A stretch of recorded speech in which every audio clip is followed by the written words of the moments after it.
Clip number 351 انشاءاللہ عز و جل اس کلپ میں سورہ اعراف کی آیت نمبر 59 سے 63 تک کی تلاوت، ترجمہ اور تفسیر قرآن صراط الجنان سنیں گے۔ بسم اللہ الرحمن الرحیم۔ اللہ کے نام سے شروع جو نہایت مہربان رحمت والا ہے۔ لقد ارسلنا نوحا الى قومه فقال يا قوم اعبدوا الله ما لكم من اله غيره انی اخاف علیکم عذاب یوم عظیم۔ قال الملأ من قومه إنا لنراك في ضلال مبين۔ ترجمہ، بے شک ہم نے نوح کو اس کی قوم کی طرف بھیجا تو اس نے کہا، اے میری قوم اللہ کی عبادت کرو، اس کے سوا تمہارا کوئی معبود نہیں، بے شک میں تم پر بڑے دن کے عذاب کا خوف کرتا ہوں۔ اس کی قوم کے سردار بولے، بے شک ہم تمہیں کھلی گمراہی میں دیکھتے ہیں۔ لقد ارسلنا نوحا، بے شک ہم نے نوح کو بھیجا۔ اس سے ماقبل آیات میں اللہ تعالیٰ نے اپنی قدرت اور وحدانیت کے دلائل اور اپنی عجیب و غریب صنعتوں سے متعلق بیان فرمایا۔ ان سے اللہ تعالیٰ کا واحد اور رب ہونا ثابت ہوتا ہے۔ پھر مرنے کے بعد اٹھنے اور زندہ ہونے کی صحت پر مضبوط ترین دلیل قائم فرمائی۔ ان سب کے بعد بڑی تفصیل سے انبیاء کرام علیہ الصلوۃ والسلام کے واقعات بیان فرمائے کہ وہ بھی اپنی امتوں کو توحید اور رسالت اور عقیدہ قیامت کی طرف دعوت دیتے رہے۔ اس سے یہ معلوم ہوا کہ یہ دعوت کوئی نئی نہیں بلکہ ہمیشہ سے انبیاء کرام علیہ الصلوۃ والسلام انہی چیزوں کی دعوت دیتے آئے ہیں۔ پھر اس کے ساتھ اس بات کو بھی بار بار دہرایا گیا کہ انبیاء کرام علیہ الصلوۃ والسلام کی دعوت کے انکار کو معمولی نہ سمجھا جائے بلکہ پہلی امتوں کے احوال کو پیش نظر رکھا جائے کہ ان میں سے جنہوں نے انبیاء کرام علیہ الصلوۃ والسلام کو جھٹلایا اور ان کے بیان کردہ عقیدہ توحید و رسالت اور حشر و نشر کا انکار کیا، وہ تباہ و برباد ہو گئے۔ انبیاء کرام علیہ الصلوۃ والسلام کے واقعات میں سب سے پہلے حضرت نوح علیہ الصلوۃ والسلام کا ذکر کیا گیا، کیونکہ کفار کی طرف بھیجے جانے والے پہلے رسول یہی تھے۔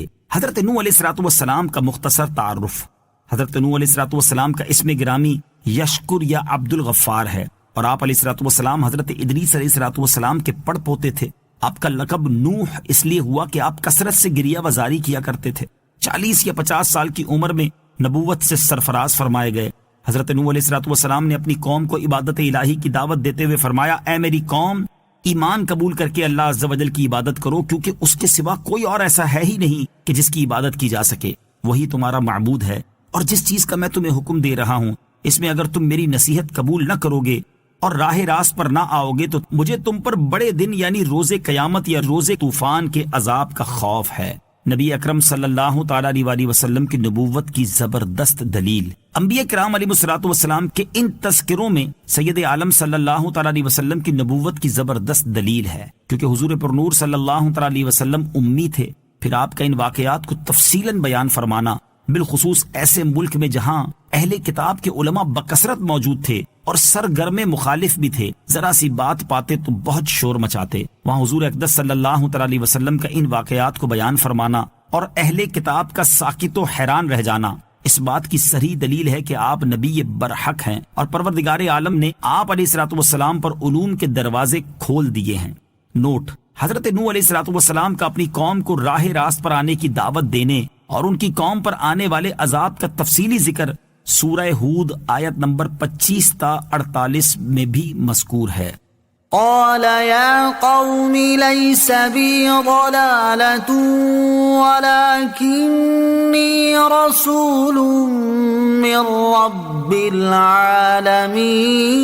العالمين أبلغكم رسالات ربي وأنصح لكم وأعلم من الله ما لا تعلمون أَوَعَجِبْتُمْ أَنْ جَاءَكُمْ ذِكْرٌ مِّن رَّبِّكُمْ عَلَى رَجُلٍ مِّنكُمْ لِيُنذِرَكُمْ وَلِتَتَّقُوا واتقوا ولعلكم ترحمون۔ ترجمہ، فرمایا اے میری قوم، مجھ میں کوئی گمراہی نہیں، لیکن میں تو رب العالمین کا رسول ہوں۔ میں تمہیں اپنے رب کے پیغامات پہنچاتا ہوں اور تمہاری خیر خواہی کرتا ہوں، اور میں اللہ کی طرف سے وہ علم رکھتا ہوں جو تم نہیں رکھتے۔ اور کیا تمہیں اس بات پر تعجب ہے کہ تمہارے پاس تمہارے رب کی طرف سے تمہیں میں سے ایک مرد کے ذریعے نصیحت آئی تاکہ وہ تمہیں ڈرائے اور تاکہ تم ڈرو اور تاکہ تم پر رحم کیا جائے؟ قال یا قوم، کہا اے میری قوم۔